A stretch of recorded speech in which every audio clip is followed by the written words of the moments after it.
special segment on Speak called Fair Play, where we turn about the tables and my guests get to ask me a question about my creative career. Now, as a author, filmmaker, musician, and game designer, plus as the CFO of the 501c3 nonprofit Blue Legacy, I have worked in the creative industry for almost 40 years now, and I love to talk about it. So today, Carrie Avery Moriarty is here with me, and she is going to ask me a question. I do not know what the question is. Carrie, you are the author of Perception and the A Shiver of Magic series, in addition to a fantastic story, which is now available as an ebook, Brandy, that was originally published in Stardust. Right. And The Mighty Pen, Unnervings, Volumes 1 and 3, fantastic. You write all over the place, though, admittedly, love is at the core. Absolutely. Some kind of love is at the core of pretty much everything you do. You write under Carrie Avery Moriarty, but you also write under C.M. Cain. C.M. Cain.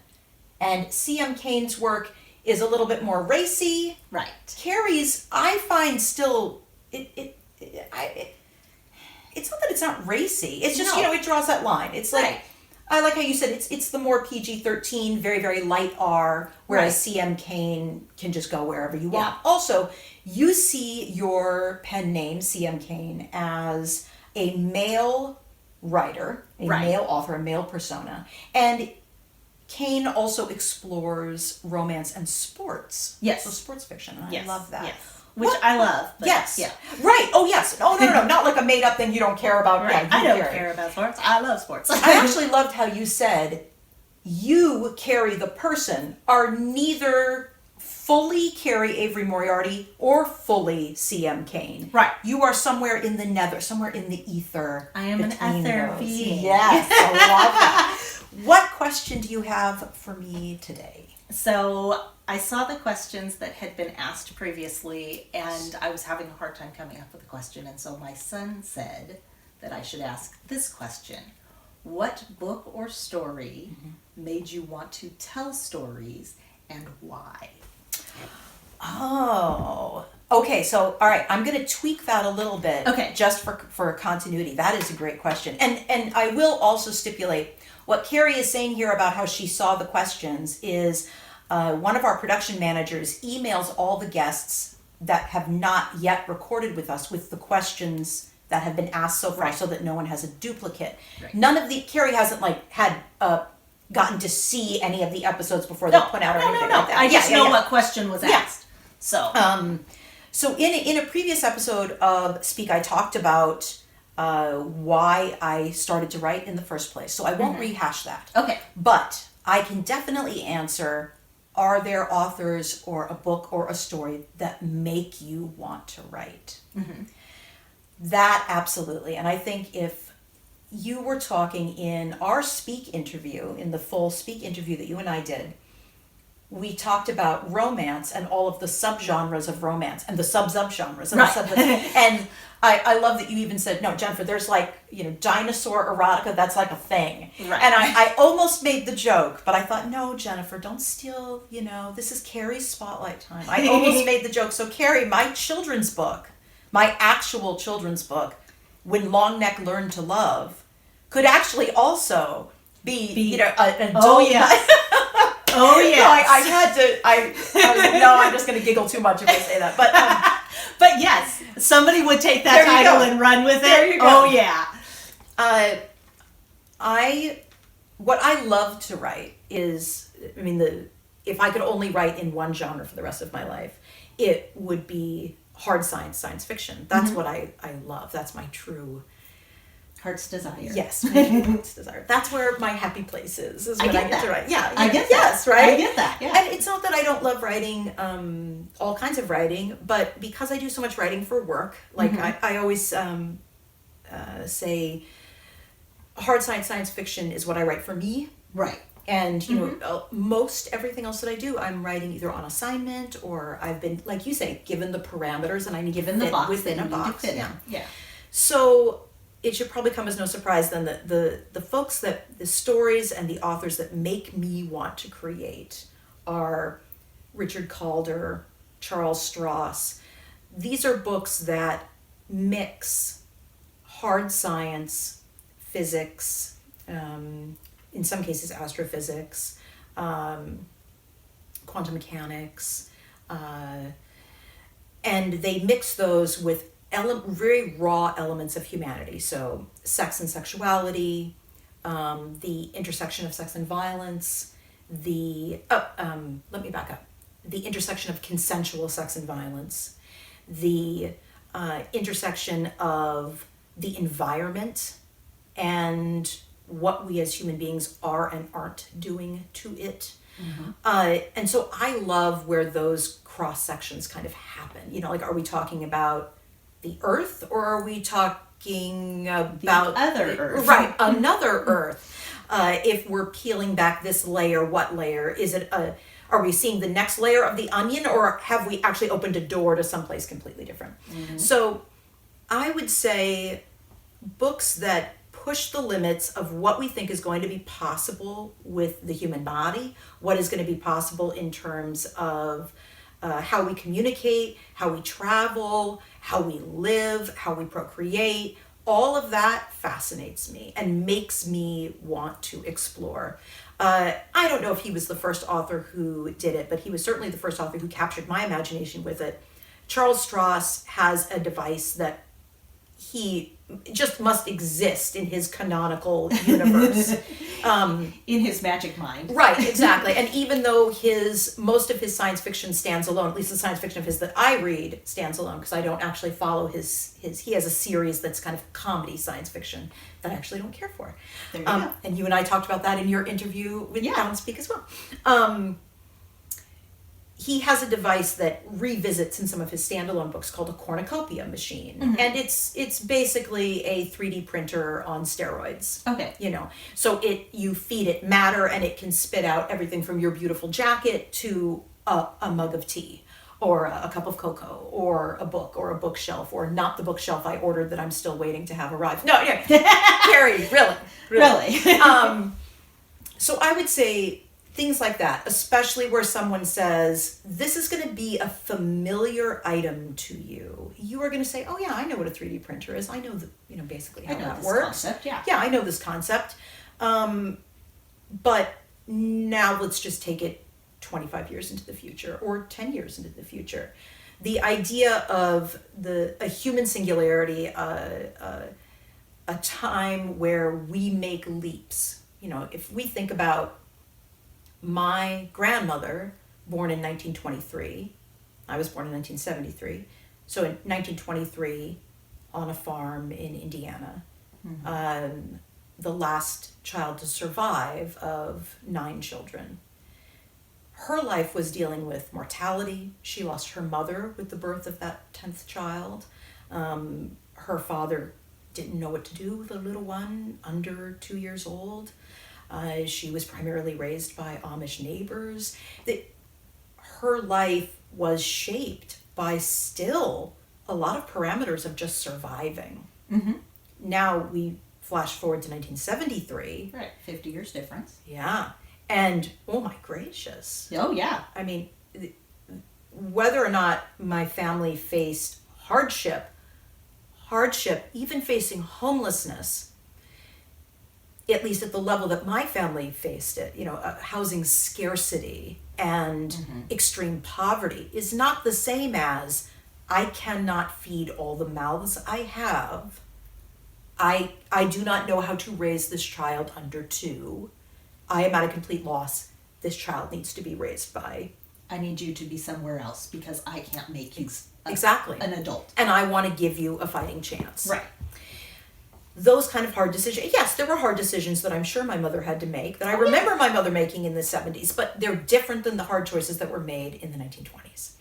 So that idea of what I faced, trying to extrapolate what will my children face 50 years from now, fascinates me. And I find it very exciting. I actually find the time we're living in right now, pandemic and all, riveting. I can't turn on the news right now without just I'm like, this is the best story I've ever heard. How did he get away with that? not. Right. And my wife or my kids will just be like, how do you listen to this stuff?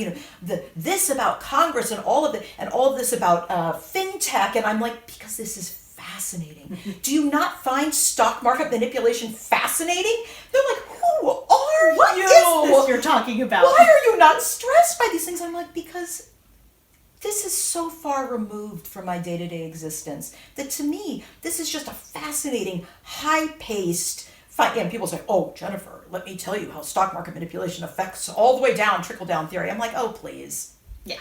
Go smoke a cigar in some other room. I mean, Right.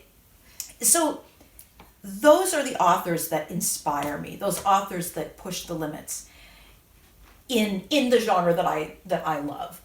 Though admittedly, you said something in our speak interview. You said, I don't want to write about, the little, and you struggled to find the exact word, and I threw out Tinkerbells, and I'm like, that traditional fairy, the traditional cutesy little pixie-winged, teeny tiny, something out of Disney. Yeah. Fae. You're like, I want to the bigger, create, badder. yes, the bigger, badder, kick-ass warrior phase, the phase that aren't what we come to expect. I don't know. I want to see the big old dude who's like in the leather jacket, who's the security, the bouncer at some club. I want to see that fae. I mean, you know what I mean? That's on my list. There you go. See, it's that's like, on my list. I agree with you. So I guess it's not just that I look for things that push the limits of the genre, push the limits of what we're thinking about 3D printers or about space travel or about cloning or CRISPR or something like that. I want to read stuff that is going to push the limits in general. What is a fae? Right. Can fae be kick-ass? Yeah. Uh-huh. Can dinosaurs be sexy? Yeah. I guess. But I trust you.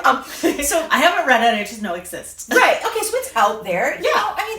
And I think I like that because I hear what you and some of the authors have said this season is that there is no new story, Right. And I always think of it as there's no new people. I'm just writing about people. Now, someone may not have heard a life story like the life story of maybe a character that I might be writing about, but whenever I have someone like a reviewer say, well, that's just not realistic, and I say, okay, how can I make it come across as more realistic to you? Because this and this element that you're calling out are nonfiction. Mm-hmm. And so I'm always like, I don't want to argue with my reviewers, I don't want to argue with my readers, but I do draw so much from real life. And I'm like, tell me how I can open your perception to the fact that these worlds, these lives, these experiences exist. Yeah. And I love that realization. Oh, yeah. During your speak interview, you said, oh, Jennifer, there's this author and I love this, and this that they do. But this other thing, which is completely within their wheelhouse that they did, is just not for me. No, thank you. Thing. That doesn't mean it's not the breakup of a love affair. Oh, no. It's not the end of loving that author. It just means that I have to pick up his laundry and put it in the hamper for him. Absolutely. It's the one thing I don't like. Right. Okay. Actually, I love that. Yeah, that's a perfect analogy. It's I always say people who know me as a businesswoman see a very PG-13 veneer. This person that this is a persona. Like you said, This is my person. This is not the Carrie who is the creature of the ether. Right. But someone who doesn't know me that way, who is just a reader of my work, is like, you mean the NC-17 raunchy, brazen, whatever. raunchy. Yeah, I was going to say vulgar, but I think that word actually has different connotations. Yeah. Not vulgar, but super sexy, super... Right, that like, what? No. I mean, this is, the door never closed. The door does not close, and we are not Oh, on. no. Yeah. You invite everybody in. Everybody's going to come on in. Hey, you want to sheets show and blankets are going to be on got the floor. That's right. But that dichotomy is so interesting, and my fans find it really funny. Like, oh, we watch these videos that you do for like the company, and like, that's so cute. And I'm like, oh boy. Okay, could you not comment, that's so cute? I mean, let's just not do that. I'd like to be an adult. Right, exactly. It's like, okay. This is my adult me, that's my play me. Yes, right? Like, okay, yeah, okay, sure. Let's do that. Let's say it like that. I like that. Or this reminds me also of your speak. Gosh, you guys, go right now. Just stop. This is not important. Go watch Carrie's interview on Speak. You talked about creating characters. Mm-hmm. And you also talked about writing to your market. Right. And not formula fiction, and I think it's so important to say that. Right. Not formula fiction, but No. writing to your market. Mm-hmm. As a businesswoman, so I started in this industry as an unpaid intern. So Poor thing. let's say literally, I'm so sorry. like when gopher literally did mean go get coffee. Yeah. You know, and to watch and learn and watch and learn and watch and learn year after year after year, everything from what is a slush pile and how do you go through it to how do you appease an author who's angry at their editor, you know, or something like that. Right. But I always say, like when I'm a director or on set, there are certain scenes, and you and I have had this experience literally as actor and director. Yes. Is I'm like, okay, there's a sex scene. And I'm going into this project and I think to myself, this is a very explicit sex scene. Or I think to myself, this is really super not explicit. How are people going to be most comfortable? Is it the blushing, oh, come on, you guys, okay, no ad-libbing? Or is it the hot, that looks great, jeez, woo, Carrie, you're smoking today. And I'm like, okay, think it the frick through, right? Right. And it has gotten me this wonderful reputation that you and I joke about and laugh about all the time of, oh, that Jennifer, fast to blush, easy to be embarrassed. And I'm thinking to myself, it's so delightful that none of these people read my work. It's so delightful that none of these people see me. Because if you see someone as kind of this ultra-violent, hypersexual, hard science fiction writer that often is mixing sex and really very adult themes, you're not going to right away sign up and be like, oh yeah, I'll do a sex scene for that director. Oh yeah, you know, no problem. No, you know, you want someone you're going to be comfortable with, someone where you feel like you're in control. Mm-hmm. And so being able to create personas where the creative people around me feel safe is what's important to me. I don't have that desire when I'm writing for my readers. I don't want them to feel safe. I want them to hear the story I want to tell. Yeah. I want them to explore something that I have explored or have experienced in my own life. And I want them to think about that because, again, I don't want anything to be shocking. And again, I'm not a shock jock. I'm not going out to shock readers. But it's like, I don't want to feel alone. Yeah. I loved hearing that there was an author that you loved everything they did except this one thing. Because with Charles Stross, I felt like it was the end of a great love affair. But it's not. Right, it isn't at all. It's just this one thing you don't like. Exactly. It's like and I love that. They chew with their mouth full open. You know, they talk with food in their mouth, or they don't put their underwear in the hamper, whatever it is. He writes escapist fiction, and I don't care for escapist fiction. But there you for go. some people, they probably love that and don't like the other. Exactly. And so coming back from that and being able to return to him as a reader was like a very joyful day for me. Because I'm like, hey, this isn't over. You can go ahead and have your little side girl. Oh, I mean, your little side, your escapist fiction. But you play this little game over here. Yes. And then when we're ready, we'll come back and play together. That's right. But you always come home to me. Yeah. And that will be the basic premise of my dinosaur erotica. You always come home to me. You always come home to me with the little arms. It has to be the little arms. Please find my full Speak interview with Carrie, Avery, Moriarty, C.M. Kane, and also other episodes of Speak and other episodes of Fair Play on our channel. And thank you so much for joining us today.